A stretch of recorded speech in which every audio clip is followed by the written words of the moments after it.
Half-time at the Etihad Stadium, and it is Manchester City 2, Everton 0. Here to get into all that first half action is Kevin Horlock, Paul Dickov and Andy Morrison. We were fortunate as well to dip over and watch a bit of the game inside the stadium, and I think we should begin there. 10,000 fans inside the Etihad Stadium. Kevin, it was quite special, wasn't it? Yeah, to be fair, I didn't watch the first 5 minutes when we was inside. I was just looking at the fans in the stadium. It was so good to see. All enjoying themselves, singing their hearts out. So I think the lads would appreciate that as well, the players. Well, I think as well, safe to say, Paul, it actually felt like the performance and some of those moments was them playing and showing their appreciation for the fan support, I felt a bit. Yeah, fantastic performance, especially the first 15-20 minutes. Everton couldn't get anywhere near us. Not that they weren't trying, we were just too good. Some of the passing, the movement, and then on the flip side, the pressing when Everton did have the ball back was exceptional. And as Kev said, just great for the fans to be able to see that today. Andy, kind of before we get into the key moments of the game, your overall assessment of the first half? Well, obviously we started so well, very, very, terrific. Terrific movement of the ball, rotations. Still a little bit open on the counter attack, which we always pride ourselves on that counter press. But the goals were terrific. We're in a really strong position in the game, and then conceded a penalty. But overall, it's a great save, and it looked a comfy afternoon. Really did. Well, let's take a look at those key moments. Of course, we'll begin with, the first goal, Kev. And, I mean, we had kind of had a beautiful bird's-eye view of it, but it was just exquisite football. Just wow. I put it out, wow, that was it. It was frightening. Into Mahrez, the interchange, and it looked easy from where we were sat, and it looks easy on the screen, but when you're at pitch level, not just the movement and the rotation, the pace it was done at. The quick double 1-2 was the pass for De Bruyne, or I don't know, it was wide, I think it was Sterling, but De Bruyne just gets hold of it, and as soon as he's opened up on his right foot, there was only one place that was going. It was an incredible goal. I mean, that finish as well, Paul. I mean, one, it's Kevin De Bruyne kind of, just as we've seen him do so many times, but that can only give us confidence as well as we look ahead to the Champions League final. Yeah, I would take him off now and wrap him up in cotton wool for next week. He's been injured and he's missed the last couple of games, but he's come in today and he's ran the show again. He put a ball in for Sterling not long after that. It was ridiculous. Yeah. The weight of the pass, but the finish. As soon as he's opened his ball out, I think everybody's opened his body for the shot. Everybody's just expecting goal. Yeah. And he's put it right in the bottom corner, and unbelievable finish from an unbelievable player. We then, of course, we were kind of trying to fashion some other chances. The second one didn't come too far after that, and Andy, again, it was another beautiful City goal, and it didn't feel like Everton could do much to stop it.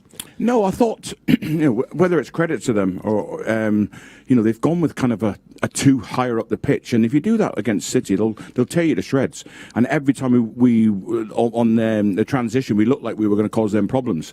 And it was a great passage of play again, and I was really impressed with the composure from Jesus, to turn back inside and then put it away. I thought it was a snatch shot with his left, but he showed great composure. And again, that was reflective of how the game was going. And then we were talking about, what sort of result could this be? Because they were so wide open when we won the ball back. We just tore them to shreds. At that stage, Everton done well to get 0.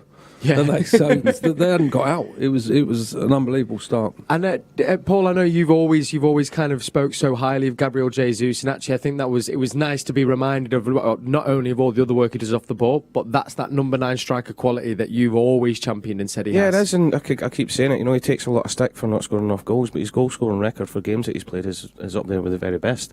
But as Andy said, it looks as if he was going to sort of take a wild lash with it with his left foot, but great bit of skill to cut inside and then the composure to stick it in the corner, because Pickford's coming on top of him as well. Yeah. And he just slotted away. So no, I'm delighted for him because, as I said, he's not always in the team. When he is in the team, he gets some unjust stick from me, but more often than not, he scores. Also, yeah, and his work rate and also hold-up play is brilliant. We can now hear from Michael Brown. He's in the stadium. He's doing the commentary with, of course, club legend Alistair Mann. First of all, Michael Brown, you've spent a lot of time in the stadium, much like us all, without fans. Quite special than being back in, wasn't it? Oh, it's fantastic as well. And what a half we've had of football. I've seen the delight all around us from the supporters, obviously coming into the game and waiting in anticipation. And then soon as the players sort of stepped up that level, the first goal that you've just been talking about, that little play, soon as the speed went up, the crossfield pass, Kevin De Bruyne obviously pinched it. It was probably going out to Raheem Sterling. Wonderful finish with his right foot. Great finish in the end as well from Gabriel Jesus. Drama at the other end with a penalty decision. Seeing the roar all around us again, that was like another goal. So it's just great to be in here. Great to have all this support as well. The smiles on everyone's faces. And what a performance from the team so far. Just listen there to Dickie say, wrap him up in cotton wool, Kevin De Bruyne. He is the difference at times. He is the match winner. And it's been a great first half. Just wanting to ask you, Michael, of course, because I think you'll have been privy to a few replays. Talk to us about the penalty. I mean, it was, I can't remember who played the pass that was a little bit astray. That kind of allowed Richarlison to get in. Was it a penalty? Well, it looked like there was a little bit of contact. And as Richarlison goes through, I'm thinking, well, you're 2-0 up. Ruben Diaz, do you need to make that challenge? Ederson's coming out. He's got a good presence. He's got time to see it. You have to be sure as a centre-half to go to ground to take that. He gambles, he almost gets it, and unfortunately I think it probably is just a penalty, and that's what happens at real time, the tempo and the speed it goes at, and ultimately the decisions looked at, and he got that yellow card. So again, yes, as Andy Morrison's just said, defensively City will be a little bit concerned, a few opportunities too many that they would not want to sort of make a little bit tighter. But again, it's been a wonderful performance. We are picking. We're looking at games into the Champions League final. It's about everyone enjoying this wonderful day with a good performance, and it's been incredible so far. No, it really has, Michael. And you've been guiding us through expertly with Alistair. I remember you can catch that over on the City Plus app as well if you want to get that, Michael. Enjoy the second half. I'm sure we'll come back and get your thoughts and assessment of the next 45 minutes at full time. We'll be with you every step of the way as we always are. And as we look to the second half, gentlemen, I think we are all looking towards one person, that man, Sergio Aguero. 100%. That's what it's about now. For me, it's about Sergio. It is. Get him on the pitch as quick as we can, let him score, take him back off again, get the standing ovation. Simple. Jobs are good. And I guess, though, and there's, as well as kind of the Sergio Aguero moment, you'll want to keep the concentration on the game at hand and making sure that we see it out, Andy. Yeah, of course. I mean, I think Pep will be talking about that at half-time, making sure that we're not sloppy on the turnover. Can't afford that to happen going forward into games. There's a couple of times, they got into areas, and I like it when they don't get into our box, let alone get a shot off. That's when we're at our very, very best, and just mindful there at situations where we were opened up and they got shots off, and obviously the penalty. So the manager will be aware of that and be saying that going forward, we've got to make sure that we keep it solid at the back as well as scoring goals. We'll always score goals. I think as well, I wanted to just give a quick mention, of course, to the Stockport Iniesta/Messi, Phil Foden. But actually, there's been a real love, hasn't there, and a kind of outpouring of kind of shouts for Phil, which I think is so great because I think the fans have been looking forward to seeing him, Paul. Yeah, and he's been brilliant again. Every time he gets the ball, he's so positive, always looking forward. There was a little one in front of us without the ball, he chased back and won the ball back for his team, chased back 30 yards, and then the run he had when I think it was Godfrey that got booked. Yes. Godfrey's not slow, and he faces him up and knocks it past him, and he's just a wonderful talent to watch. Well, that's it, part of it, isn't it? He's quick, but he's so quick with the ball at his feet, which kind of just makes him so difficult, I guess, to defend against if you are a defender. And it's good to see him playing a little bit more centrally as well. Yeah. Pretty sure that's where he's going to end up, because he wants to play in that sort of number 10 role or advanced role in midfield. He's been fantastic out wide, but it'll be good for him to be in there with Kevin De Bruyne and Fernandinho behind him today.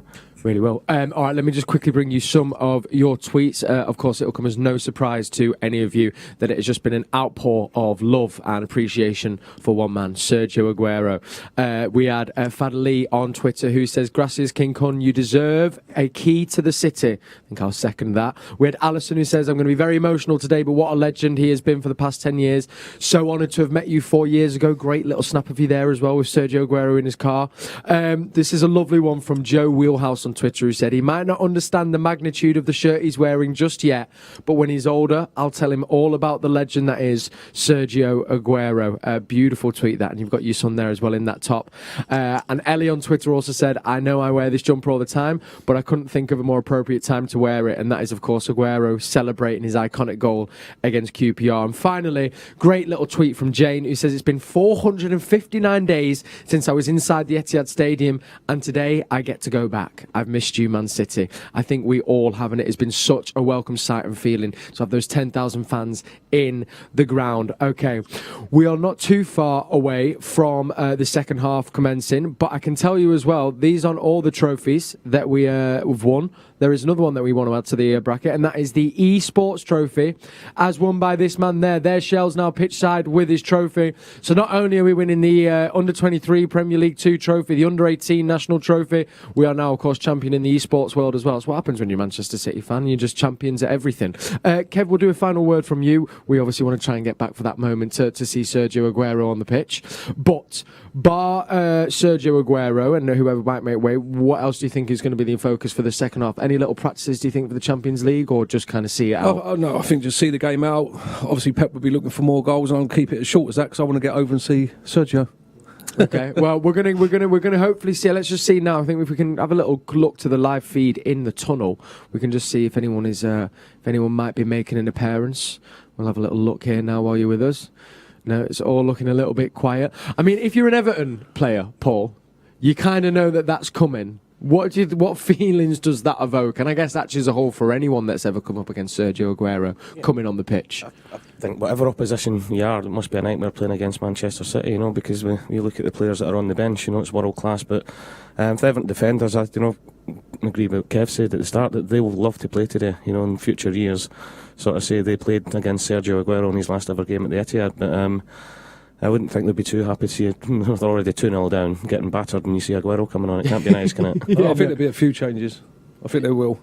I was going to actually ask that. I was going because obviously we've seen, you know, a great start there, but there are players there that potentially could be playing in the Champions League next Saturday, Andy. I guess you want to get minutes in their legs as well, potentially. I don't know. Yeah, I think they would have looked at the stats over the week and the workload that they've done leading forward and seen what game time they might need. So he doesn't really do, you know, at half time. He tends to have a period of 65 to 70 that he'll put a player on. It'll all be based on science and whether what the amount of times that they can get on and what they've done in the week and the week ahead what's planned. So there's a lot going on, but it would be.